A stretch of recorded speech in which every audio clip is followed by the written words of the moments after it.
अस्सलामु अलैकुम व रहमतुल्लाहि व बरकातुहू। इन्नल हम्दुलिल्लाह अस्सलातु वस्सलामु अला मन ला नबिय्य बअदह व अला आलिहि व सहबिहि अजमईन। अऊज़ु बिल्लाहि मिनश शैतानिर रजीम। बिस्मिल्लाहिर रहमानिर रहीम। व मिनन नासि मन यत्तखिज़ु मिन दूनिल्लाहि अंदादन युहिब्बूनहुम कहुब्बिल्लाह वल्लज़ीना आमनू अशद्दु हुब्बन लिल्लाह वलौ यरल्लज़ीना ज़लमू इज़ यरौनल अज़ाब अन्नल कुव्वता लिल्लाहि जमीअन व अन्नल्लाहा शदीदुल इक़ाब। इज़ तबर्रअल्लज़ीना इत्तबअू मिनल्लज़ीना इत्तबअू वराअुल अज़ाब व तक़त्तअत बिहिमुल अस्बाब। वक़ालल्लज़ीना इत्तबअू लौ अन्ना लना कर्रतन फनतबर्रा मिन्हुम कमा तबर्रऊ मिन्ना कज़ालिका युरीहिमुल्लाहु अमालहुम हसरतिन अलैहिम वमा हुम बिखारिजीन मिनन नार।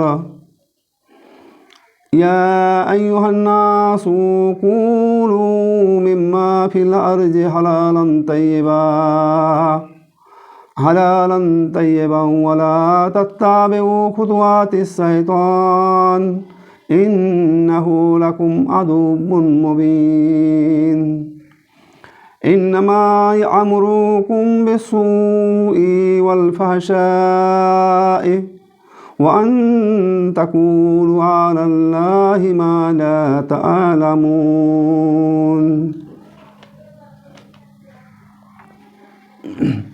वइज़ा क़ीला लहुम इत्तबिऊ मा अंज़लल्लाहु क़ालू बल नत्तबिऊ मा अलफ़ैना अलैहि आबाअना अवलौ कान आबाउहुम ला यअक़िलून शयअन वला यहतदून। वमसलुल्लज़ीना कफ़रू कमसलिल्लज़ी यन्कुउ बिमा ला यस्मउ इल्ला दुआअन व निदाअन सुम्मुम बुक्मुम उमुम फहुम ला यअक़िलून। या अय्युहल्लज़ीना आमनू कूलू मिन तय्यिबाति मा रज़क़नाकुम वश्कुरू लिल्लाहि इन कुन्तुम इय्याहु ता'बुदून। सम्मानित दर्शक श्रोता मंडली, যাবতীয় হামদ প্রশংসা গুণগান আমাদের মাবুদ সৃষ্টিকর্তা মালিক আইনদাতা বিধানদাতা রিজিকদাতা মহান আল্লাহ রাব্বুল আলামিনের জন্য, যিনি আমাদেরকে কোরআনের এই ধারাবাহিক আলোচনায় অংশগ্রহণ করার তৌফিক দান করেছেন। মহান আল্লাহর দরবারে শুকরিয়া আদায় করছি, আলহামদুলিল্লাহ। অতঃপর দরুদ ও সালাম শান্তির ধারা বর্ষিত হোক বিশ্বনবী শেষ নবী রাহমাতুল্লিল আলামিন সৈয়দুল মুরসালিন হযরত মুহাম্মদ মুস্তাফা সাল্লাল্লাহু আলাইহি সাল্লামের প্রতি। আল্লাহুম্মা সাল্লি আলাইহি আল্লাহুম্মা বারিক আলাইহি। কোরআন মাজিদের আমরা ধারাবাহিক আলোচনা করছি। এই ধারাবাহিক আলোচনায় আজকে আমি আপনাদের সামনে সূরা আল বাকারার 165 থেকে 172 এই কয়েকটি আয়াত আপনাদের সামনে তেলাওয়াত করেছি। মহান আল্লাহর দরবারে ভরসা রাখি যে এই আয়াতগুলোর উপরে কিছু কথা বলার তিনি আমাকে তৌফিক দান করবেন, দান করেন। আমিন। ওমা তৌফিকি ইল্লা বিল্লাহ তাওয়াক্কালতু ইলাইহি উনীব। আমরা এই 165 আয়াত আলোচনা করার আগে, যেহেতু এটা ধারাবাহিক আলোচনা চলছে, তার আগের আয়াত দুটো 163 এবং 64তে বক্তব্য দেওয়া হয়েছে, বলা হয়েছে যে ওয়াইলাহুকুম ইলাহু ওয়াহিদ লা ইলাহা ইল্লা হুয়ার রহমানুর রহিম। তিনি তোমাদের ইলাহ, তিনি এক, মানে তোমাদের ইলাহ তিনি এক এবং অদ্বিতীয়, তিনি দয়াময় আর তিনি রহমান এবং রহিম, তিনি দয়াবান দয়ালু। এই বক্তব্য দেওয়ার পর আল্লাহ রাব্বুল আলামিনের একাত্মবাদের বিষয়ে এখানে আলোচনা করা হয়েছে। এখানে একাত্মবাদের বিষয়ে আলোচনা করতে গিয়ে প্রায় 7টা বিষয় এখানে আলোচনায় তুলে আনা হয়েছে। যে একাত্ম বিষয়বাদের পরিচয় দিতে গিয়ে সেখানে বলা হয়েছে ইন্না ফি খালকিস সামাওয়াতি ওয়াল আরজ ওয়াখতিলাফিল লাইলি ওয়ান নাহার, নিশ্চয়ই আসমান জমিনের সৃষ্টি, রাত এবং দিনের পরিবর্তন, এই বলা হচ্ছে। অল ফুলকিল্লাতি তাজরি ফিল বাহারে, সমুদ্রযান, সমুদ্রের নৌকা যা জাহাজের উপরে চলাচল করে তার কথা বলা হচ্ছে। বেমায়ান ফাউন নাস, যা মানুষের উপকার করে। ওমা আনজাল আল্লাহ মিন সাইয়্যিম মিন মাইন ফাআহইয়া বিহি আরজা বা'দা মাউতিহা ওয়াবাশশা ফিহা মিন কুল্লি দাব্বাতিন ওয়া তাসরিফির রিয়াহি আল শাহাবি ওয়াল মুসাখখারিন বাইনাস সামা'i ওয়াল আরজ লা আয়াতুল লিকাওমি ইয়াকিলুন। এখানে বলা হচ্ছে যে নিশ্চয়ই আসমান ও জমিন সমূহে রাত এবং দিনের পরিবর্তন, এবং নৌকায় যা সমুদ্রে মানুষের জন্য কল্যাণকর বস্তু নিয়ে চলাফেরা করে। আসমান থেকে আল্লাহ যে বৃষ্টি বর্ষণ করে, তারপর মরে যাওয়া জমিনকে জীবিত করেন, তাতে ছড়িয়ে দিয়েছেন বিস্তীর্ণ জীবসমূহ, সেখানে ছড়িয়ে দিয়েছেন বিভিন্ন রকমের পশু জীব, এবং বাতাসের পরিবর্তন, আসমান জমিনের মধ্যবর্তী স্থানে নিয়োজিত মেঘমালার নিদর্শন, এগুলো হচ্ছে বিবেকবান মানুষদের জন্য চিন্তার খোরাক, গভীরতা এর মধ্যে আছে। তার মানে এই বিষয়গুলো নিয়ে যদি চিন্তা ভাবনা করা হয়, তাহলে মানুষের মধ্যে একটা চিন্তা ভাবনার একটা গবেষণার একটা খোরাক সে পাবে, এবং এই গবেষণা করতে গিয়ে সে দেখবে যে ইলাহুকুম ইলাহুন ওয়াহিদ লা ইলাহা ইল্লা হুয়ার রহমানুর রহিম, তিনি সেই মহান সত্তা যিনি এক এবং অদ্বিতীয়, যিনি রহমান এবং রহিম। এখানে 7টা বিষয়ের আলোচনা করা হলো। 1 নম্বর বিষয় হচ্ছে আসমান এবং জমিনের সৃষ্টি, 2 রাত এবং দিনের পরিবর্তন, 3 সমুদ্রে নৌকা এবং জলযানের যে চলাচল, 4 বৃষ্টিপাত, 5 বিভিন্ন পশু পক্ষীর সৃষ্টি, 6 আবহাওয়ার পরিবর্তন, ঠান্ডা গরম এবং মেঘমালার থেকে বৃষ্টি। এই যে বিষয়গুলোর আলোচনা করা হলো, এই বিষয়গুলো আলোচনার মধ্য দিয়ে মানুষের সামনে আল্লাহ রাব্বুল আলামিন তার একাত্মবাদের ক্ষমতার প্রকাশ ঘটাতে চাইছেন। মানুষ যেন এসবগুলো দেখার পর নিজের ইবাদতের মস্তকটা, তার আনুগত্যের জায়গাটা যেন আল্লাহর সামনে তারা মেলে ধরে। পরবর্তী আয়াতে আল্লাহ রাব্বুল আলামিন বলছেন যে এই আলোচনার রেস ধরে আলোচনাটা হচ্ছে এরকম যে মানুষের মধ্যে এমন কিছু মানুষ আছে যারা আল্লাহকে সাক্ষীরূপে গ্রহণ করে আর তাদেরকে ভালোবাসে, কিন্তু এরকম বহু মানুষের আলোচনা করা হচ্ছে যে এমন সংখ্যক কিছু মানুষ আছে যারা আল্লাহকেও ভালোবাসে, এবং আল্লাহকে ভালোবাসার সাথে সাথে তারা অন্যদের সাথেও শরিক স্থাপন করে, মানে তাদের ভালোবাসাটা নিরঙ্কুশ নয়, একনিষ্ঠ নয়, তার সাথে অন্য কাউকে শরিক করে দেওয়ার বিষয় একটা থাকে। তাহলে এরকম ভালোবাসার কথা এবার এখানে আলোচনা হচ্ছে। অমিনান নাসে মান ইয়াত্তাখিযু মিন দুনিল্লাহি আনদাদান ইউহিব্বুনাহুম কা হুব্বিল্লাহ। এখানে বলা হচ্ছে মানুষের মধ্যে এমন আছে যারা আল্লাহ ছাড়া অন্যকে আল্লাহর সমকক্ষ রূপে গ্রহণ করে, তাদেরকে আল্লাহর ভালোবাসার মতো ভালোবাসে, যেমন আল্লাহকে মানুষের ভালোবাসা উচিত সেই রকম ভালোবাসে, এরকম কিছু মানুষ আছে। আর যারা এখানে আরেকটা শ্রেণীর কথা বলা হচ্ছে আল্লাযিনা আমানু আসাদ্দু হুব্বাল্লিল্লাহ, আরও একটা মানুষ আছে যারা আল্লাহকে প্রকৃতপক্ষেই ভালোবাসে, ঈমান এনেছে আল্লাহর উপরে, এবং তাদের ভালোবাসাটা আল্লাহর জন্য দৃঢ়। ওয়ালাউ ইয়ারাল্লাযিনা জালামু ইজ ইয়ারাউনাল আযাব, তারা যদি জালিমগণ দেখে যে যখন তারা আযাব দেখবে, সেই আযাব দেখার সময়ের কথা বলা হচ্ছে আন্নাল কুওয়াতা লিল্লাহি জামিয়া, যখন আল্লাহর আযাবগুলো দেখবে তখন তারা মনে মনে বলবে, তারা ভাববে যে নিশ্চয়ই সমস্ত ক্ষমতা আল্লাহর, আন্নাল কুওয়াতা লিল্লাহি জামিয়া ওয়া আন্নাল্লাহা সাদীদুল ইকাব, যখন তারা এই আযাবগুলো দেখবে তখন তারা নিশ্চয়ই আল্লাহ আযাব দানে কঠোর, আন্নাল্লাহ সাদীদুল ইকাব সাদীদুল আযাব, আল্লাহ আযাব দানে কঠোর। এ হচ্ছে সরল অনুবাদের পর আল্লাহ রাব্বুল আলামিন মানুষের যে বৈশিষ্ট্যটা এখানে তুলে ধরেছেন, সেই বৈশিষ্ট্যটা হচ্ছে এরকম। তারা একটা শ্রেণীর মানুষ আছে যারা আল্লাহকে যেরকমভাবে ভয় করা উচিত, আল্লাহর আনুগত্য করা উচিত, আল্লাহকে মেনে চলা উচিত, আল্লাহর সাথে কারোর সাথে শরিক না করা উচিত, এই রকম কিছু মানুষ আছে যারা আল্লাহর ক্ষমতার সাথে শরিক করে, অংশীদার করে নেয়। আল্লাহকে যেমন ভালোবাসা উচিত সেরকম ভালোবাসে, অন্য মাবুদদেরকে ভালোবাসে। এরকম কিছু শ্রেণীর মানুষ পৃথিবীতে আছে। এরা প্রকৃতপক্ষে আল্লাহকে ভালোবাসে না, কিন্তু অন্তরে এদের আল্লাহর প্রতি ভালোবাসা আছে। এই যে আল্লাহর প্রতি তার ভালোবাসা আছে, এই ভালোবাসাটা কিন্তু তার একনিষ্ঠ নয়, এটা হচ্ছে শিরকযুক্ত। এই শিরকযুক্ত ভালোবাসার কথা আল্লাহ রাব্বুল আলামিন এখানে একটা শ্রেণীর মানুষের তুলে ধরলেন, যে তারা আল্লাহকে যেমন ভালোবাসে তেমনি অন্যদেরকেও ভালোবাসে। এই অন্যদের প্রতি ভালোবাসাটা রাখা চলবে না, এই কথাটা স্পষ্টভাবে এখানে জানিয়ে দেওয়া হচ্ছে। যে আগের আয়াতে আমরা যে আলোচনা করলাম ইলাহুকুম ইলাহুন ওয়াহিদ লা ইলাহা ইল্লা হুয়ার রহমানুর রহিম, আল্লাহ এক এবং একক, তিনি উপাসনার যোগ্য, তিনি রহমান এবং রহিম। তার বর্ণনা, তার ক্ষমতা, এই সব বর্ণনা করতে গিয়েই কাফের মুশরিকদেরকে স্মরণ করা হচ্ছে যে এই শ্রেণীর মানুষগুলো হচ্ছে আযাবের সম্মুখীন হবে, তারা হচ্ছে জালেম। এখানে জালেমের বর্ণনা দিতে গিয়ে একটা বিষয় স্পষ্ট করা হচ্ছে যে সব থেকে বড় জালেমকে, যিনি জুলুম করেন, তাহলে সব থেকে বড় জুলুম হচ্ছে শিরক করা। ইন্না শিরকা লা জুলমুন আজিম, নিশ্চয়ই শিরক হচ্ছে বড় ধরনের জুলুম। তাহলে যারা শিরকের সাথে লিপ্ত হয়ে যায়, মানে আল্লাহর ক্ষমতার সাথে ক্ষমতাকে অংশীদার করে দেয়, ভাগাভাগি করে নেয়, তারা হচ্ছে বড় জুলুম। এই বড় জুলুমকারীদের সম্পর্কেই বলা হচ্ছে। তারা যদি আখেরাতে শাস্তি দেখত, আখেরাতে যে কঠোর শাস্তি, তাহলে তারা নিশ্চয়ই বুঝতো যে নিশ্চয়ই কুওয়াত লিল্লাহি জামিয়া, নিশ্চয়ই আল্লাহ মহান ক্ষমতাশীল। দ্বিতীয়ত, আল্লাহর যে কঠোর আযাব, এই কঠোর আযাব যদি তারা দেখত, এই কঠোর আযাব যদি তারা দেখত, তাহলে দেখার পর তারা অনুভব করত যে তারা নিশ্চয়ই আল্লাহর ক্ষমতা অসীম, সব ক্ষমতার উৎস। এছাড়া যখন মানুষদেরকে আযাবে পতিত হবে, তখন সে বুঝতে পারবে যে আযাব কাকে বলে, আল্লাহর ক্ষমতা কী জিনিস। এই বিষয়গুলো আল্লাহ রাব্বুল আলামিন বলছেন। যে আব্দুল্লাহ ইবনে মাসউদ থেকে বর্ণনা করা হয়েছে যে আল্লাহ নবীকে একবার জিজ্ঞাসা করা হলো যে সবচেয়ে বড় পাপ কী? তখন তিনি বললেন যে নিশ্চয়ই সবচেয়ে বড় পাপ হচ্ছে শিরক করা।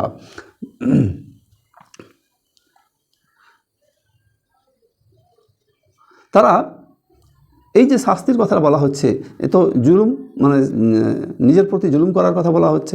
এই জুলুমটা থেকে দূরে থাকার জন্যে এই আয়াতের মধ্য দিয়ে বর্ণনা করা হচ্ছে।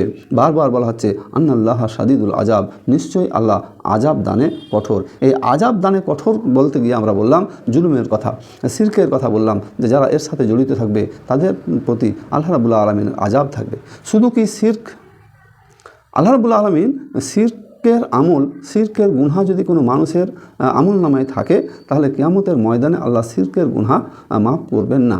কিন্তু এই শিরককারী লোকেরা যদি দুনিয়ায় বেঁচে থাকা অবস্থায় আল্লাহর কাছে ক্ষমা নিতে পারে, ক্ষমা নিয়ে পৃথিবী ত্যাগ করতে পারে, তাহলে আল্লাহ রহমান এবং রহিম, তিনি দয়াবান এবং তিনি দয়ালু। তিনি আল্লাহ রাব্বুল আলামিন মানুষকে ক্ষমা করতে আল্লাহ রাব্বুল আলামিন ভালোবাসেন। তাহলে এই যে ভালোবাসার কথাটা বলা হচ্ছে, যে আল্লাহর জন্য ভালোবাসা একটা পক্ষের আছে, একটা অংশ শরিক করে দেয় আল্লাহর ভালোবাসায়, আর একটা অংশ হচ্ছে যারা আল্লাহকে প্রকৃতপক্ষে ভালোবাসে, তাদের কথা এখানে আলোচনা করতে গিয়ে বলা হচ্ছে ওয়াল্লাযীনা আমানু আসাদ্দু হুব্বা লিল্লাহ, নিশ্চয়ই যারা ঈমান এনেছে তাদের ভালোবাসা আল্লাহর জন্য দৃঢ় হয়ে গেছে, একনিষ্ঠ হয়ে গেছে। তাহলে ঈমানদার লোকদের বর্ণনা কিন্তু কোরআন মাজিদের বিভিন্ন জায়গায় দেওয়া হয়েছে, মুত্তাকি লোকেদের বর্ণনা দেওয়া হয়েছে। জালিকাল কিতাবুল লা রাইবা ফীহি হুদাল লিল মুত্তাকিন আল্লাযীনা ইউমিনুনা বিল গায়বি ওয়া ইয়াকিমুনাস সালাতা ওয়া মিম্মা রাযাকনাহুম ইউনফিকুন, নিশ্চয়ই এই সেই কিতাব যে কিতাবের দূরবর্তী পর্যায়েও কোনো ত্রুটি নেই। যারা ঈমান এনেছে বা মুত্তাকি মানুষ, তাদের জন্য রয়েছে শুভ সংবাদ, তাদের কোনো ভয় থাকবে না, তাদের কোনো কষ্ট থাকবে না। এই বৈশিষ্ট্যগুলো সূরা বাকারার 2, 3, 4, 5 এই আয়াতগুলোতে পরপর বর্ণনা করা হয়েছে। তারপরে বলা হচ্ছে যে আল্লাহর ক্ষমতা সম্পর্কে আমরা ঈমান নিয়ে যখন বক্তব্য পেশ করি, ব্যাখ্যা পেশ করি বা জানি বা পড়ি, তখন দেখেছি ঈমান আনার শর্ত। ঈমান আনতে গেলে কতগুলো বিষয়ের উপরে ঈমান আনতে হয়। সেই বিষয়গুলোর মধ্যে অন্যতম বিষয় হচ্ছে আল্লাহর ক্ষমতা। সেই বিষয়গুলোর মধ্যে অন্যতম বিষয় হচ্ছে আল্লাহর ক্ষমতা। আল্লাহর ক্ষমতা কি? আল্লাহর ক্ষমতা সম্পর্কে কোরআন মাজিদে বহু আলোচনা করা হয়েছে। সেই আলোচনাগুলো অনেক জায়গায় অনেক রকমের ক্ষমতা সম্পর্কে আল্লাহ রাব্বুল আলামিন বলেছেন, কুলিল্লাহুম্মা মালিকাল মুলকি তুতিল মুলকা মান তাশাউ ওয়া তানজিলুল মুলকা মিম্মান তাশাউ ওয়া তুইজ্জু মান তাশাউ ওয়া তুযিল্লু মান তাশাউ বিয়াদিকাল খায়র ইন্নাকা আলা কুল্লি শাইইন কাদির। আল্লাহ রাব্বুল আলামিন কাউকে সম্মানের জায়গা দেন, কাউকে সম্মান থেকে নামিয়ে দেন। কুলিল্লাহুম্মা মালিকাল মুলকি তুতিল মুলকা মান তাশাউ ওয়া তানজিলুল মুলকা মিম্মান তাশাউ ওয়া তুইজ্জু মান তাশাউ। আল্লাহ রাব্বুল আলামিন কাউকে শাসন ক্ষমতায় বসান, কাউকে নামিয়ে দেন, আবার কাউকে সম্মান দেন, কাউকে অসম্মানিত করেন। তারপরে পরের আয়াতে আল্লাহ রাব্বুল আলামিন বলছেন, তুলিজুল লাইলা ফিন নাহার ওয়া তুলিজুন নাহারা ফিল লাইল ওয়া তুখরিজুল হাইয়াতা মিনাল মাইয়িত ওয়া তুখরিজুল মাইয়াতা মিনাল হাইয়্য ওয়া তারযুকু মান তাশাউ বিগাইরি হিসাব। আল্লাহ রাব্বুল আলামিন রাতকে দিনে পরিবর্তন করেন, দিনকে রাতের মধ্যে পরিবর্তন করেন, জীবিতকে মৃত করতে পারেন, মৃতকে জীবিত করতে পারেন, আল্লাহ যাকে চান অঢেল রিজিক দিতে পারেন। এগুলো সব হচ্ছে আল্লাহ রাব্বুল আলামিনের ক্ষমতা। আর এই ক্ষমতার দিকে যারা তাকাবে, ইন্না ফি খালকিস সামাওয়াতি ওয়াল আরজ ওয়া ইখতিলাফিল লাইলি ওয়ান নাহার লা আয়াতুল লিউলিল আলবাব আল্লাযীনা ইয়াযকুরুনাল্লাহা কিয়ামান ওয়া কুউদান ওয়া আলা জুনুবিহিম ওয়া ইয়াতাফাক্কারুনা ফি খালকিস সামাওয়াতি ওয়াল আরজ রব্বানা মা খালাকতা হাযা বাতিলান সুবহানাকা ফাকিনা আযাবান নার। আল্লাহ বলছেন রাত এবং দিনের পরিবর্তন, ইন্না ফি খালকিস সামাওয়াতি ওয়াল আরজ ওয়া ইখতিলাফিল লাইলি ওয়ান নাহার, নিশ্চয়ই আসমান এবং জীবনের সৃষ্টি, রাত এবং দিনের আবর্তনের মধ্যে জ্ঞানবানদের জন্য রয়েছে শিক্ষা। যারা জ্ঞানবান তাদের জন্য রয়েছে শিক্ষা। আর তাদের শিক্ষাটা কীরকম বর্ণনা দেওয়া হচ্ছে যে আল্লাযীনা ইয়াযকুরুনা আল্লাহা কিয়ামান ওয়া কুউদান ওয়া আলা জুনুবিহিম, তারা দাঁড়ানো অবস্থায়, বসা অবস্থায়, শোয়া অবস্থায় তাদের মাথাটাকে নত করে দেয়। আর তারা বলে যে এই সবগুলোকে তুমি এমনি এমনি সৃষ্টি করনি। রব্বানা মা খালাকতা হাযা বাতিলান সুবহানাকা ফাকিনা আযাবান নার, হে আমাদের রব, তুমি সবগুলোকে এমনি এমনি সৃষ্টি করনি, তুমি আমাদেরকে ক্ষমা করো। তাহলে আল্লাহ রাব্বুল আলামিনের ক্ষমতা যে সাদিদুল ইকাব, কঠোর শাস্তি দিতে পারেন, সেই সম্পর্কে বর্ণনা হচ্ছে। আনাল কুওয়াতা লিল্লাহি জামিয়া, তিনি সমস্ত শক্তির উৎস, সমস্ত ক্ষমতার মালিক, সেই সম্পর্কেও আমরা বর্ণনা করলাম। বর্ণনা কোরআন মাজিদে বহু জায়গায় দেওয়া হয়েছে।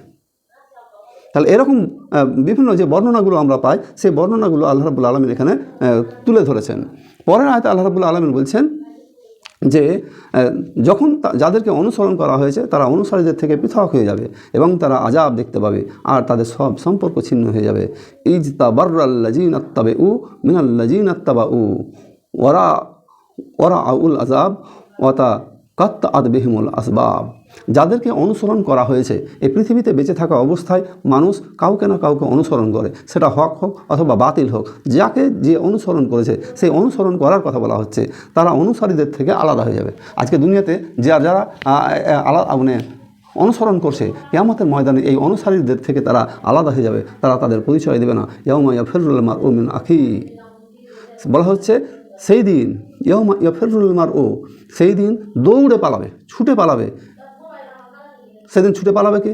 মা পালাবে, ভাই পালাবে, বোন পালাবে, স্বামী পালাবে, স্ত্রী পালাবে, অর্থাৎ নিকট আত্মীয় সম্পর্কে যারা আছে তারা পালিয়ে যাবে, দূরে চলে যাবে। তাহলে এখন দেখেন যে যারা সব থেকে নিকট আত্মীয়ের, মা বাবা ভাই বোন আত্মীয় স্বজন, এরা যারা সব থেকে নিকটের মানুষ, তারাই যদি আপনার কাছ থেকে পালিয়ে যায়, তাহলে আপনার দূর সম্পর্কের লোকেরা, দূর সম্পর্কের বন্ধুরা, তাদের কি কোনো আর অস্তিত্ব থাকে? কোনো অস্তিত্ব থাকে না, কোনো স্বীকৃতি থাকে না। তবে এই জায়গাটা একটু মাথায় রাখা প্রয়োজন হচ্ছে, আর তাদের সব সম্পর্ক ছিন্ন হয়ে যাবে। এখানে যে কথাটা ইঙ্গিত দেওয়া হচ্ছে, এটা যে সমস্ত লোকগুলো কাফের, মুশরিক, পাপী, তাদের সম্পর্কে কথার ইঙ্গিত দেওয়া হয়েছে।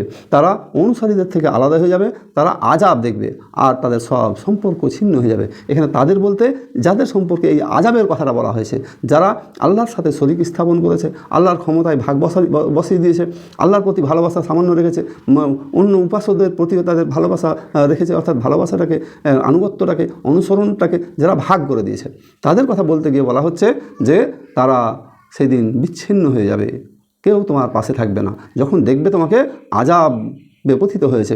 আমরা বাস্তবিকে যদি দেখি যে কোনো মানুষ যখন বিপদে পড়ে, তখন তার আত্মীয় স্বজনদের মধ্যে অনেকেই তার কাছ থেকে দূরে অবস্থান নেয়, বন্ধুবান্ধবদের মধ্যে অনেকেই তার কাছ থেকে দূরে অবস্থান নেয়। এটা যদি দুনিয়ার চিত্র হয়, তাহলে কিয়ামতের ময়দানে যেখানে কেউ কারো সাহায্যকারী হবে না, তখন সেইখানে তার কী অবস্থা হবে আমরা যদি একটু কল্পনা করে দেখি, তাহলে তা আমাদের কাছে বিস্ময়ের সৃষ্টি হবে।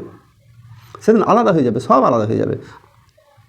পরের আয়াতে আল্লাহ রাব্বুল আলামিন বলছেন যে আর যারা অনুসরণ করেছে তারা বলবে, আকাল আল্লাযীনা ইত্তাবাউ লাউ আন্না লানা কাররাতা, যারা তারা বলবে যদি আমাদের ফিরে আসার সুযোগ হতো, লাউ আন্না লানা কাররাতা ফানাতাবাররা মিনহুম কামা তাবাররাউ মিন্না কাযআলিকা ইউরিহিমুল্লাহ আমালাহুম হাসারাতিন আলাইহিম ওয়া মা হুম বিখারিজিনা মিনান নার। যদি আমাদের ফিরে আসার সুযোগ হতো, তাহলে আমরা তাদের থেকে আলাদা হয়ে যেতাম, যেভাবে তারা আলাদা হয়ে গেছে। এভাবে আল্লাহ তাদেরকে তাদের আমলসমূহ দেখাবেন, তাদের জন্য আক্ষেপ স্বরূপ তারা আগুন থেকে বের হতে পারবে না। কিয়ামতের সেই দৃশ্যের কথা বর্ণনা করা হচ্ছে। এটা অত্যন্ত প্যাথেটিক দৃশ্য যে অকাল আল্লাযীনা ইত্তাবাউ লাউ আন্না লানা কাররাতা, আমরা তাদের কাছ থেকে বিচ্ছিন্ন হয়ে যেতাম, যেভাবে তারা আমাদের কাছ থেকে বিচ্ছিন্ন হয়েছে, যদি আমরা দুনিয়ায় যেতে পারতাম। মানে কিয়ামতের ময়দানে যখন মানুষের ফায়সালা হয়ে গেল, তাদেরকে জাহান্নামে দিয়ে দেওয়া হবে, তখন তারা বলবে যে আজকে আমরা যদি দুনিয়াতে ফেরত যেতে পারতাম, তাহলে আমরা তাদের কাছ থেকে, এই নেতাদের কাছ থেকে আমরা বিচ্ছিন্ন হয়ে যেতাম। কিন্তু আল্লাহ বলছেন যে তাদেরকে সেই সুযোগ আর দেওয়া হবে না। এভাবে আল্লাহ তাদেরকে আমলনামাসমূহ দেখাবেন, তাদের সামনে আমলনামাগুলোকে দেখাবেন যে দেখো তোমার আমলনামা কী করেছো। সেই দিন আমলনামা পড়তে দেওয়া হবে। ইকরা কিতাবাকা কাফাবে নাফসিকাল ইয়াউমা আলাইকাল হাসিবা, পড়ো তুমি তোমার আমলনামা, তোমার হিসাব নেওয়ার জন্য তুমি নিজেই যথেষ্ট, তোমার হিসাব নেওয়ার জন্য তুমি নিজেই যথেষ্ট, পড়ো তুমি তোমার আমলনামা। সেই দিন যে মানে মানে কিয়ামতের যে বর্ণনা, সেই দিনটা বলা হবে আল ইয়াউমা নাখতিমু আলা আফওয়াহিহিম ওয়া তুকাল্লিমুনা আইদিহিম ওয়া তাশহাদু আরজুলুহুম বিমা কানু ইয়াকসিবুন। সেই দিন মুখ বন্ধ করে দেওয়া হবে, মুখ বন্ধ করে দেওয়া হবে, মুখমণ্ডল দিয়ে কথা বলা যাবে না, হাত সাক্ষ্য দেবে, পা সাক্ষ্য দেবে। সেই দিন মানুষের আর কোনো উপায় থাকবে না। সেদিন তাদের আমুলনামাসমূহ দেখাবে। তাদের জন্য আক্ষেপ, পস্তানা, তাদের জন্য পস্তানা শেষ থাকবে না। যে তারা বলবে যে আমাদেরকে দুনিয়াতে আবার একবার যাওয়ার সুযোগ দেওয়া হোক, আমাদেরকে আবার পাঠানো হোক। আমালাহুম হাসারাতিন আলাইহিম ওয়ামা হুম বেখারিজিনা মিনান নার। কিন্তু তারা আগুন থেকে আর বের হতে পারবে না, মানে তাদেরকে আগুন থেকে বের হওয়ার আর কোনো সুযোগ আল্লাহ রাব্বুল আলামিন দেবেন না। এই যে আগুন থেকে বের হওয়ার সুযোগ তারা আর পাচ্ছে না, এই অবস্থায় তাদেরকে বলা হচ্ছে যে তোমরা এখানে চিরকাল থাকো, খালিদিনা ফিহা। তারা যেখানে জাহান্নামের আলোচনা করা হয়েছে সেইখানেই এই কঠিন বর্ণনা দেওয়া হয়েছে। আল্লাহু আলিউল্লাযিনা আমানু ইখরিজুনাহুম মিনাজ জুলুমাতি ইলান নূর ওয়াল্লাযিনা কাফারু আউলিয়াহুমুত তাগুত ইখরিজুনাহুম মিনান নূর ইলাজ জুলুমাত উলাইকা সাহাবুন নার হুম ফিহা খালিদুন। যারা আল্লাহর বন্ধু, আল্লাহকে যারা প্রকৃতপক্ষে ভালোবাসে, আল্লাহ যাদের অভিভাবক, তারা মানুষদেরকে আহ্বান করে অন্ধকার থেকে আলোর দিকে। আর যারা শয়তানের তাগুত করে, শয়তানের অনুসরণ করে, তারা মানুষকে আহ্বান করে অন্ধকার থেকে আলো থেকে অন্ধকারের দিকে। উলাইকা সাহাবুন নার হুম ফিহা খালিদুন। তারা সেখানে চিরকাল থাকবে। এই জায়গা হচ্ছে কঠিন জায়গা, এই জায়গা হচ্ছে জাহান্নাম। এখানে সেই একই আলোচনা বলা হচ্ছে আমালাহুম হাসারাতিন আলাইহিম ওয়ামা হুম বেখারিজিনা মিনান নার। তাদের জন্য আক্ষেপ, তাদের জন্য আক্ষেপ, তাদেরকে আগুন থেকে আর বের করা হবে না, তাদেরকে আগুন থেকে আর বের করা হবে না। কঠিন বর্ণনা, কঠিন শাস্তির বর্ণনা দেওয়া হচ্ছে যে তাদেরকে জাহান্নামের আগুন থেকে আর বের করা হবে না। এই যে তাদেরকে বের হবে না, তাদের সম্পর্কে এবার আলোচনা পরবর্তী আয়াতে আল্লাহ রাব্বুল আলামিন বলছেন যে ইয়া আইয়ুহান নাস কুলু মিম্মা ফিল আরজি হালালান তাইয়্যিবা ওয়ালা তাত্তাবিউ খুতুওয়াতিস শাইতান ইন্নাহু লাকুম আদুউন মুবিন। হে মানুষ, জমিনে যা রয়েছে তা থেকে হালাল এবং পবিত্র জিনিস খাও। জমিনে যা রয়েছে তার থেকে হালাল এবং পবিত্র জিনিস খাও। শয়তানের পদাঙ্ক অনুসরণ করো না, সে তোমাদের নিশ্চয়ই সুস্পষ্ট শত্রু। জমিনে যা রয়েছে তা হালাল বস্তুগুলো খাও। মানে জমিনে যে সমস্ত বস্তু আছে তার মধ্যে হালালও বস্তু থাকতে পারে, হারামও বস্তু থাকতে পারে। হালাল হচ্ছে যেমন যে সমস্ত বস্তুগুলো আল্লাহর নামে জবে করা হয় সে বস্তুগুলো, সে খাবারগুলো হালাল। এবার যে সমস্ত বস্তুগুলো খাবারটা বৈধ কিন্তু সেটা হালাল, আল্লাহর নামে জবে করা হয় না, আল্লাহর নামে জবে না করা হলে, অন্যান্য দেবদেবীর নামে জবে করা হলে বা আল্লাহর নাম ছাড়া অন্য কারো নামে জবে করা হলে সেটা তখন হারাম হয়ে যায়। তাহলে হালাল এবং হারাম এই মাপকাঠিটা আমাদেরকে তাহলে জানতে হবে। দুনিয়াতে জমিনের যে খাবার রয়েছে, সেই রিজিক রয়েছে, এই রিজিকের মধ্যে কোনটা হালাল কোনটা হারাম সেটা আমাদেরকে আগে জেনে নিতে হবে। তারই মদ, যে সমস্ত বিষয়গুলো রয়েছে, নেশা, আফিং, হিরোইন, গাঁজা, এগুলো হচ্ছে সব মানে স্পষ্ট হারাম, এগুলো সব বাদ দিতে হবে। হালাল যে সমস্ত খাবারগুলো আছে, পবিত্র খাবারগুলো আছে, সেই পবিত্র খাবারগুলো আহার করা প্রয়োজন আছে। আল্লাহ রাব্বুল আলামিনের নবী হযরত মুহাম্মদ মুস্তাফা সাল্লাল্লাহু আলাইহি সাল্লাম থেকে বর্ণনা করা হয়েছে। সাহাল ইবনে আব্দুল্লাহ রাদিয়াল্লাহু আনহু বর্ণনা করেছেন যে মুক্তি পাওয়া বা পরিত্রাণ পাওয়া, কিয়ামতের ময়দানে মুক্তি পাওয়া বা পরিত্রাণ পাওয়ার জন্য তিনটে বিষয়ের উপর নির্ভরশীল, তিনটে বিষয়ের উপর নির্ভরশীল। আপনি পরিত্রাণ পাবেন কি পাবেন না। এক নম্বর হচ্ছে হালাল খাওয়া, হালাল খাওয়া। 2 নম্বর হচ্ছে যে ফরজ আদায় করা, যে সমস্ত বিধানগুলো, ফরজ বিধানগুলো আছে সেই ফরজ বিধানগুলো আদায় করা। আর 3 নম্বর হচ্ছে আল্লাহ এবং রসুলের অনুসরণ এবং আনুগত্য করা। আল্লাহ এবং রসুলের অর্থাৎ সুন্নাতের অনুসরণ করা, আনুগত্য করা, এ কাজ হচ্ছে আল্লাহর পক্ষ থেকে আল্লাহ রাব্বুল আলামিনের রসুল হযরত মুহাম্মদ মুস্তাফা সাল্লাল্লাহু আলাইহি সাল্লাম এই বক্তব্য পেশ করলেন যে মানুষ মুক্তি পেতে পারে এই 3টে শর্তের উপরে। এখানে যে শব্দটা ব্যবহার করা হয়েছে খুতুওয়াতিস শাইতান, খতুয়া শব্দের অর্থ হচ্ছে 2 পায়ের ধাপের মধ্যবর্তী স্থান। 2 পা, পেছনে একটা পা আর সামনে একটা পা, 2টো পা। তা এই 2 পায়ের ধাপ, মাঝখানের যে জায়গা, এই মাঝখানের জায়গাটাকে বলা হয় খতুয়াতুন। এই খতুয়াতুন থেকে খুতুওয়াতিস শাইতান অর্থাৎ শয়তানি কর্মকাণ্ড, মানে শয়তানের প্রতিটা পদক্ষেপে যে সমস্ত কর্মকাণ্ডগুলো করে সেই কর্মকাণ্ডগুলোকে বলা হচ্ছে খুতুওয়াতিস শাইতান। প্রতিটা পদক্ষেপে শয়তানি কর্মকাণ্ড, এটা বলা হচ্ছে যে শয়তানি কর্মকাণ্ড থেকে তোমাদেরকে বেঁচে থাকতে হবে, তার অনুসরণ করা চলবে না। এখন শয়তান কী চায়? শয়তান চায় মানুষকে পথভ্রষ্ট করতে। কারণ আল্লাহ রাব্বুল আলামিনের কাছে সে চ্যালেঞ্জ করে এসেছে, যে মানুষের কারণে আমাকে জাহান্নামী হতে হয়েছে, যে মানুষের কারণে আমার উপরে লানত বর্ষিত হচ্ছে, সেই মানুষকে আমি জান্নাতে যেতে দেব না। তবে সেই সমস্ত মানুষগুলোর ভালো ভালো কাজের মোড়ে মোড়ে মোড়ে মোড়ে আমি পাহারাদার থাকবো, যেন মানুষকে গুমরাহ করে দেওয়া যায়। মানুষকে গুমরাহ করে দেওয়া যায়। এই মানুষকে গুমরাহ করে দেওয়ার জন্যে শয়তান ওত পেতে বসে থাকবে। আর মানুষকে স্মরণ করা হচ্ছে যে তারা শয়তানকে অনুসরণ করো না। এখন তাহলে শয়তান কি চাইবে? শয়তান চাইবে হারাম কাজগুলোকে মানুষের কাছে সহজ করে দিতে, হারাম কাজগুলোকে, হারাম জিনিসগুলোকে মানুষের কাছে উজ্জ্বল করে প্রকাশ করতে, হারাম কাজগুলোর প্রতি আকর্ষণ, ভালোবাসা, মহব্বত বেশি তৈরি করতে। এর মধ্য দিয়ে শয়তান তার নিজের অনুসারী বানাতে চায়। এই কাজগুলোর মধ্য দিয়ে শয়তান তার অনুসারী বানাতে চায়। শয়তান তার অনুসারীদেরকে এটা বোঝাতে চায় যে তোমাদের সামনে এই যে সময়টা আছে, এই সময়ে এই সুখভোগগুলো করো, মৃত্যুর পর তোমার আর কোনো চিন্তা নেই। দুনিয়াতে যা অর্জন করবা সেটাই তোমার, দুনিয়াতে যা খাবা পড়বা, আরাম আয়েশ করবা সেটা সব তোমার, বরং পরের জন্যে তোমার ভাবার কোনো প্রয়োজন নেই। এইভাবে শয়তান মানুষকে প্রলোভন দিতে থাকে, মানুষকে বোঝাতে থাকে, এবং এই বোঝানোর জায়গাতে শয়তান সফল হয়ে গেলে মানুষ জাহান্নামী হবে। মানুষকে স্পষ্টভাবে বলা হচ্ছে যে ওয়ালা তাত্তাবিউ খুতুওয়াতিশ শাইতান ইন্নাহু লাকুম আদুউম মুবিন। নিশ্চয়ই শয়তান হচ্ছে অভিশপ্ত। এই অভিশপ্ত শয়তানকে তোমরা অনুসরণ করো না, আর সে তোমাদের স্পষ্ট প্রকাশ্য দুশ্মন। শয়তান তোমাদের প্রকাশ্য দুশ্মন, সে কোনো গোপন দুশ্মন নয়। সে আল্লাহর সামনে প্রকাশ্যে ঘোষণা দিয়ে এসেছে যে সে তোমাদের প্রকাশ্য দুশ্মন। হাদিসে কুদসিতে বর্ণনা আছে, একটা হাদিস, যে আল্লাহ রাব্বুল আলামিন বলছেন যে আমি আমার বান্দাকে যে সম্পদ দিয়েছি তা বৈধ, আর আমি আমার সকল বান্দাকে একনিষ্ঠ দিনের উপর সৃষ্টি করেছি। আমি আমার সকল বান্দাকে একনিষ্ঠ দিনের উপরে সৃষ্টি করেছি। তারপর তার কাছে শয়তান এসে তাদেরকে দিন থেকে দূরে সরিয়ে নিয়ে যায়, দিন থেকে তাদেরকে সরিয়ে নিয়ে যায়, এবং তাদের উপর তা হারাম, যা হারাম করা হয়েছে সেইগুলোকে হালাল আকারে তাদের কাছে প্রকাশ করে। যেগুলো হারাম করা হয়েছে সেইগুলো হালাল আকারে তাদের সাথে সামনে প্রকাশ করে। এ হচ্ছে শয়তান, প্রকাশ্য দুশ্মন।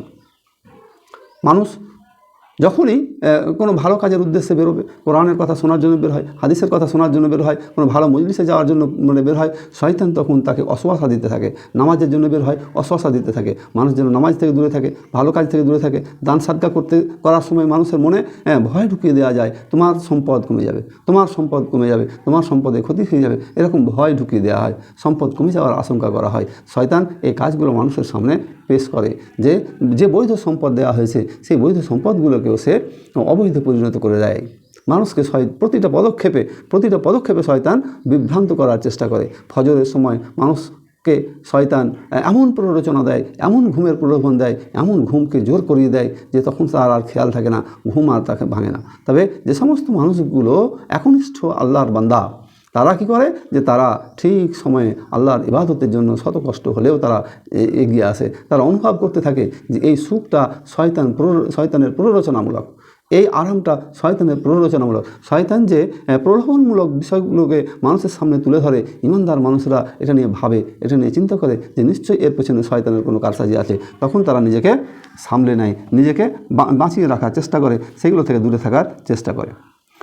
পরের আয়াতে আল্লাহ রাব্বুল আলামিন বলছেন যে ইন্নামা ইয়ামুরুকুম বিসসুই ওয়াল ফাহশাই ওয়া আন তাকুলু আলাল্লাহি মা লা তা'লামুন। নিশ্চয়ই তোমাদেরকে আদেশ দেয় মন্দ এবং অশ্লীল কাজে, আল্লাহর ব্যাপারে এমন কিছু বলতে যা তোমরা জানো না। এগুলো শয়তানি কর্মকাণ্ডের কথা বলা হচ্ছে। নিশ্চয়ই সে তোমাদের আদেশ দেয়। সে বলতে শয়তান মানুষকে আদেশ দেয়, প্ররোচনা দেয়। কীরকম আদেশ দেয়? যে শয়তান এই যে মানুষকে যে নির্দেশ দেয়, এই নির্দেশটা হচ্ছে এরকম যে সব সময় মানুষের মনের মধ্যে একটা সন্দেহের অসুয়াশা তৈরি করে দেয়। এই সন্দেহের অসুয়াশাটা মানুষকে বিপদগামী করে। আব্দুল্লাহ ইবনে মাসউদ রাদিয়াল্লাহু তাআলা আনহু থেকে বর্ণনা করা হয়েছে, আদম শয়তানের অন্তরে একাধারে শয়তানি প্রভাব থাকে এবং ফেরেশতাদের প্রভাব বিদ্যমান থাকে। শয়তানের প্রভাবও থাকে, ফেরেশতাদের প্রভাবও বিদ্যমান থাকে। শয়তানের প্রভাবে যে শয়তানি কার্যক্রম করতে থাকে এবং ফেরেশতাদের প্রভাব বিদ্যমান থাকার অর্থ হচ্ছে তারা আল্লাহর আনুগত্য বান্দা হিসাবে পরিগণিত হয়। না জেনে আল্লাহ সম্পর্কে কথা বলা বড় গুনাহ। এখানে যে কথাটা বলা হচ্ছে, সে তোমাদেরকে এমন আদেশ দেয় মন্দ এবং অশ্লীল কাজের, মন্দ কাজ আর অশ্লীল কাজের জন্য আদেশ দেয়। এই মন্দ কাজ এবং অশ্লীল কাজগুলো কি? এই মন্দ কাজ এবং অশ্লীল কাজগুলো হচ্ছে না জেনে আল্লাহ সম্পর্কে গুনাহ কথা বলা, এটা গুনাহ। অনেক কাজ আমরা করে দিই যেগুলো জানি না, অথচ বলা হয়। অন্য কারো সন্তুষ্টির জন্য আল্লাহ ছাড়া অন্য কারো সন্তুষ্টির জন্য উৎসাহ দেয়। এখানে যে বলা হচ্ছে তোমাদেরকে আদেশ দেয়, আল্লাহ ছাড়া অন্য কারো সন্তুষ্টির জন্য আশ্রয় মানে উৎসাহ দেয়। হালালকে হারাম করে দেওয়া, হারামকে হালাল করে দেওয়ার জন্য উৎসাহ দেওয়া হয়। আল্লাহর সাথে শরিক করা হয়, আল্লাহর সাথে মানে আল্লাহর সন্তান আছে এরকম মানে বাক্য বিনিময় করা হয়। উজাইর আলাইহিস সালাম আল্লাহর সন্তান, ঈসা আলাইহিস সালাম আল্লাহর সন্তান, এরকম কথা বলা হয়।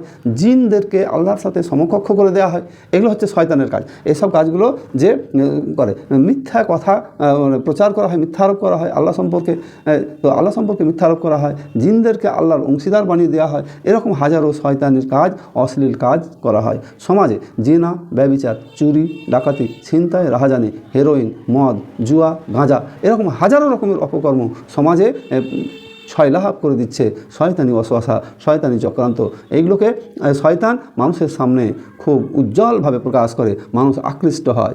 আর শুধু এই কাজ নয়, আল্লাহ সম্পর্কে এমন সব কথা বলে যা তোমরা জানো না।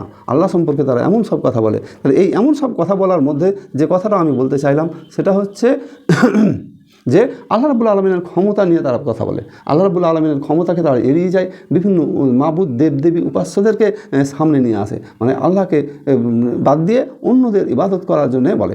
2 নম্বর কথা হচ্ছে যে আল্লাহ রাব্বুল আলামিন যে জান্নাত জাহান্নামের কথা কোরআনে বর্ণনা হয়েছে, এগুলো মানুষের সামনে এমনভাবে পেশ করা হয় যে এসব কিছু নেই, এসব কিছু সম্পর্কে মানুষকে উদাসীন করে রাখা হয়। এই সম্পর্কে মানুষের তাকদীর বা ভাগ্য বলে একটা বিষয় আছে, যে আল্লাহ রাব্বুল আলামিন তাকদীরে ভাগ্যে যে সমস্ত বিষয়গুলো লিখে রেখেছেন সেই বিষয়বস্তুগুলো মানুষের জন্য ঘটবে, মানুষের মানে উপর এগুলো কার্যকরী হবে। কিন্তু সেই বিষয়গুলো সম্পর্কে তাদেরকে বলা হয় যে এই সবগুলো কিছু নেই, মানুষ যা কর্ম করবে মানুষ তাই পাবে।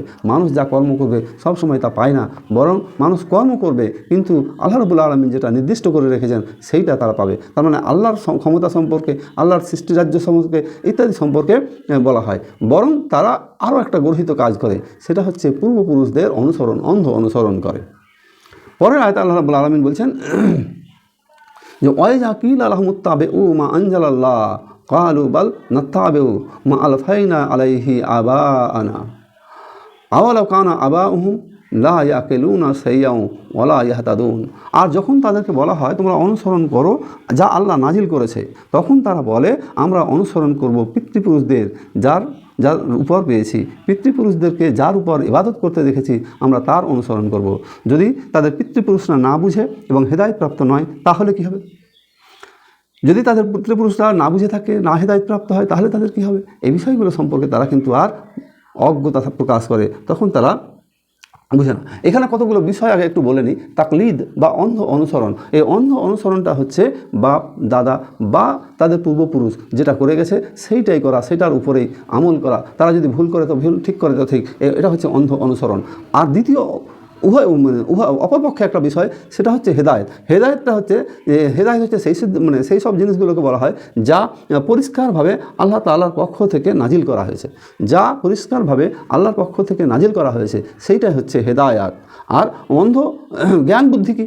হেদায়েত, তাকলিদ এবং জ্ঞান বুদ্ধি। জ্ঞান বুদ্ধি হচ্ছে যা শরীয়তে প্রকৃষ্ট বা নস, শরীয়তের যে বিধান দেয়া হয়েছে সেই শরীয়তের বিধান থেকে গবেষণা করে যা পাওয়া যায়, যা বের করা হয়, শরীয়তের বিধান থেকে গবেষণা করে যা পাওয়া যায়, বের করা যায়, সেটা হচ্ছে জ্ঞান। তাহলে এখন বিষয়টা হচ্ছে এখানে অন্ধ অনুসরণের কথা একটা বলা হয়েছে, যে অন্ধ অনুসরণ করতে নিষেধ করা হয়েছে, বরং অনুসরণের কথা বলা হচ্ছে যে অনুসরণ করবে তখন তোমরা তাদেরকে বলো যে আল্লাহ যা নাজিল করেছে, ওয়াইজা কিলা লাহুমুত্তাবিউ মা আনজালাল্লাহ, আল্লাহ যা নাজিল করেছে তা তোমরা অনুসরণ করো। কালু বাল নাত্তাবিউ মা আলফাইনা আলাইহি আবাআনা, তারা তখন বলে যে আমরা অনুসরণ করব আমাদের পিতৃপুরুষদের, আমাদের পিতৃপুরুষ যাদেরকে অনুসরণ করেছে তাদের আমরা অনুসরণ করব। এটা হচ্ছে পিতৃপুরুষরা যদি ভুল করে থাকে, অন্যায় করে থাকে, তাহলেও তারা সেই পিতৃপুরুষদেরই অনুসরণ করবে, আল্লাহ যা নাজিল করেছে সেটা অনুসরণ করবে না। তা এখানে একটা বিষয় বলা হচ্ছে যে সমস্ত আলেমরা কুরআন এবং সুন্নাহর জ্ঞানের সাথে সাথে তার মধ্যে ইজতিহাদ বা উদ্ভাবন করার যোগ্যতা আছে, যে সমস্ত আলেমদের কুরআন এবং সুন্নাহর জ্ঞানের সাথে সাথে ইজতিহাদ করার ক্ষমতা আছে, ইজতিহাদ অর্থাৎ উদ্ভাবন করার ক্ষমতা আছে, তাদেরকে অনুসরণ করা যায় বা জায়েজ। আলেমদের কিন্তু এইটা শুধুমাত্র ব্যক্তিগত অন্ধ অনুসরণ নয়, ব্যক্তিগত অন্ধ অনুসরণ নয়, যারা অনুধাবন করার, ইজতিহাদ করার ক্ষমতা রাখেন, যোগ্যতা আল্লাহ যাদেরকে দিয়েছেন, তাদেরকে অনুসরণ করা যেতে পারে, তবে সেটা শরীয়তের দৃষ্টিভঙ্গির ভিত্তিতে অন্ধভাবে নয়, বা তাদের ব্যক্তিগত অনুসরণ নয়, যে ব্যক্তিগতভাবে তিনি যা করেছেন তাই নয়, বরং এটা শরীয়তের দৃষ্টিতে হতে হবে। এখানে যে অনুসরণের কথাটা বলা হলো, পিতৃপুরুষদের পেয়েছি, যদি পিতৃপুরুষরা এখন না বুঝে অনুসরণ করে থাকে, তাহলে মানে অন্ধ অনুসরণের অর্থ হচ্ছে বুঝেই করুক আর না বুঝেই করুক, তারা সেটা অনুসরণ করবে। আল্লাহ এই জায়গায় প্রশ্ন দিচ্ছেন যে এই মানে পিতৃপুরুষরা, বাপ দাদা বা পীর বুজুর্গরা, তারা যদি ভুল পথে চলে গিয়ে থাকে, তাহলে তারা তো জাহান্নামে যাবে, তাহলে আপনারাও কি সেই জাহান্নামে যাবেন? তাদের সামনে এই প্রশ্নটা বোঝানো, ক্লিয়ার করা হচ্ছে যে অন্ধ অনুসরণ নয়, বরং বুঝে শুনে আল্লাহ যা নাজিল করেছে সেই দিকে ফিরে আসা, সেইটাকে মেনে নেওয়া হচ্ছে অনুসরণের একটা অন্যতম কাজ। এটা হচ্ছে অনুসরণের একটা দিক। তাহলে আমরা এই অন্ধ অনুসরণ থেকে আমাদেরকে দূরে থাকতে হবে,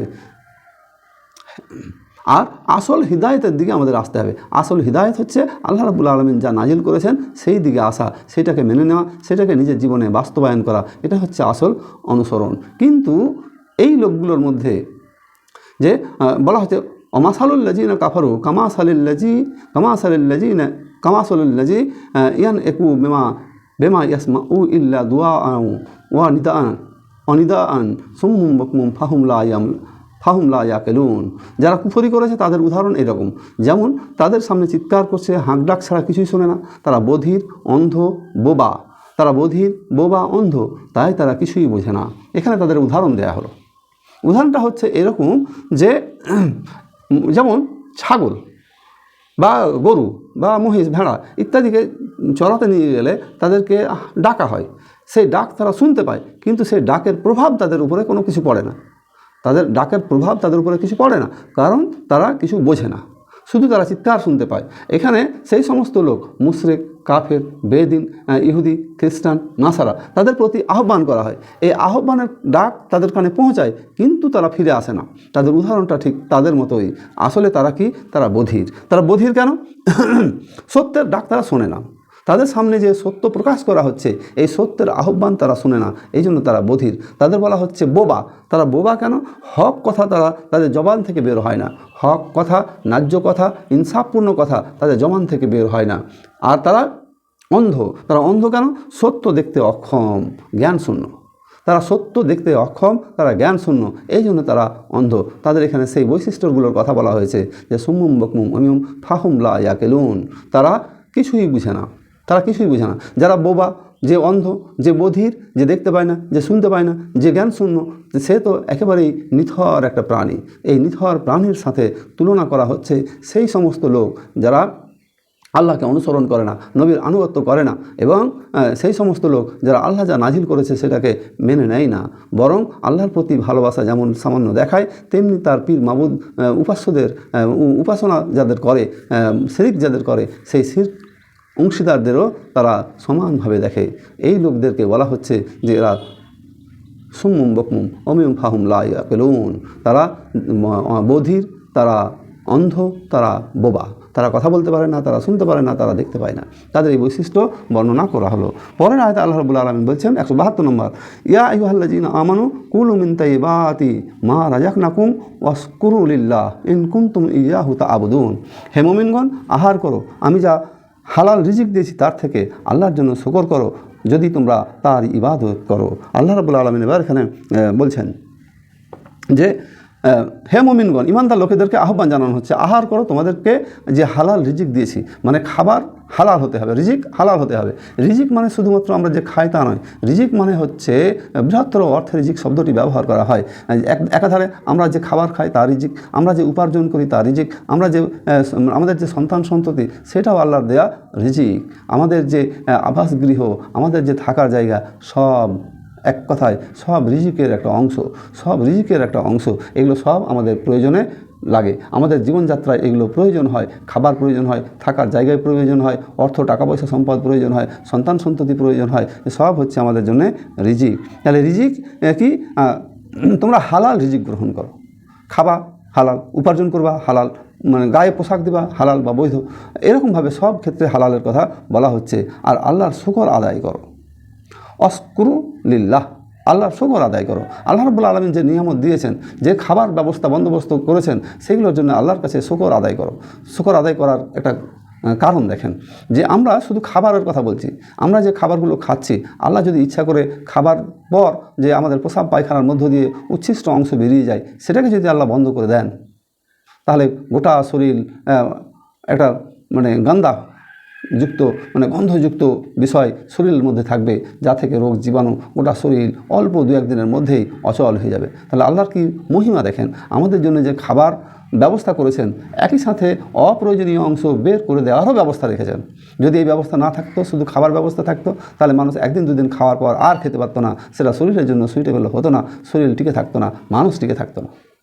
আল্লাহ রাব্বুল আলামিনের এইরকম হাজারো খাবারের যে বন্দোবস্তের কথা বলা হয়েছে, আমরা যে খাবারগুলো খাই, সেই খাবারগুলো পেটে গিয়ে সেইগুলো পরিপাক হয়, তার থেকে শক্তি উৎপাদন হয়, সেই খাবারগুলোর উচ্ছিষ্ট অংশ বেরিয়ে যায়। যে খাবারটা আমরা খেলাম, তার থেকে যে শক্তি উৎপাদন হয়, এই শক্তি দিয়ে আমরা চলাফেরা করি, এই শক্তি দিয়ে শরীর পরিপুষ্ট হয়, এই শক্তি থেকে আবার রোগ প্রতিরোধের ক্ষমতা তৈরি হয়।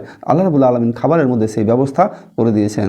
আর আল্লাহ স্মরণ করাচ্ছেন যে তোমরা খাও, ইয়া আইয়ুহাল্লাযিনা আমানু কুলু মিন তাইয়্যিবাতি মা রাযাকনাকুম, আমি যে খাবারগুলো দিয়েছি বৈধ হালাল, সেই হালাল বস্তুগুলো খাও। এর মানেই হচ্ছে হারামগুলো ছেড়ে দিতে হবে, হারাম খাওয়া যাবে না, হারাম হচ্ছে শয়তানের কাজ। আর শুকরিয়া আদায় করো, অশকুরু লিল্লাহ, আল্লাহ শুকরিয়া আদায় করো।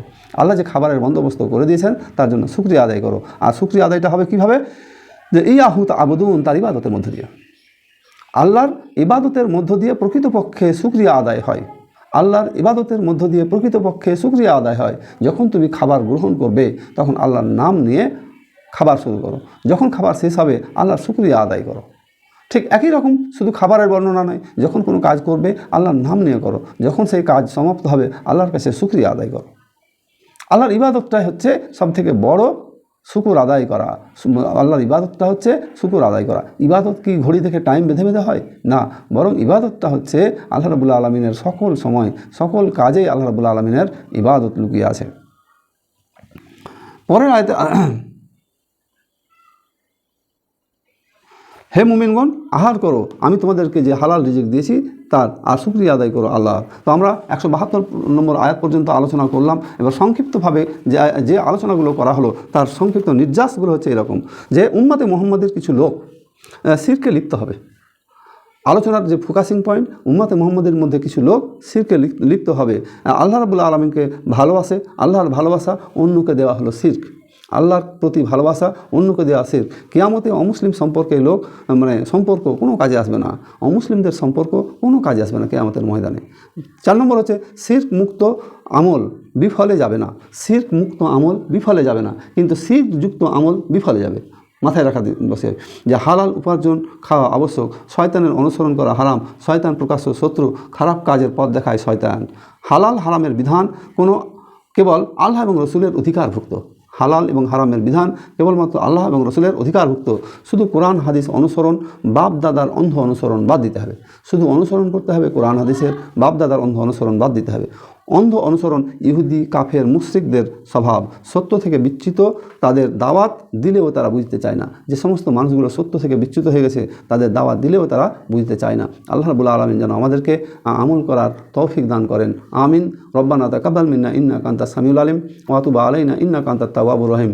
লা ইলাহা ইল্লা আনতা সুবহানাকা ইন্নী কুনতু মিনাজ জালিমিন। সুবহান রাব্বিকা রাব্বিল ইজ্জাতি আম্মা ইয়াসিফুন ওয়া সালামুন আলাল মুরসালিন ওয়ালহামদুলিল্লাহি রাব্বিল আলামিন। আসসালামু আলাইকুম ওয়া রাহমাতুল্লাহি ওয়া বারাকাতুহু।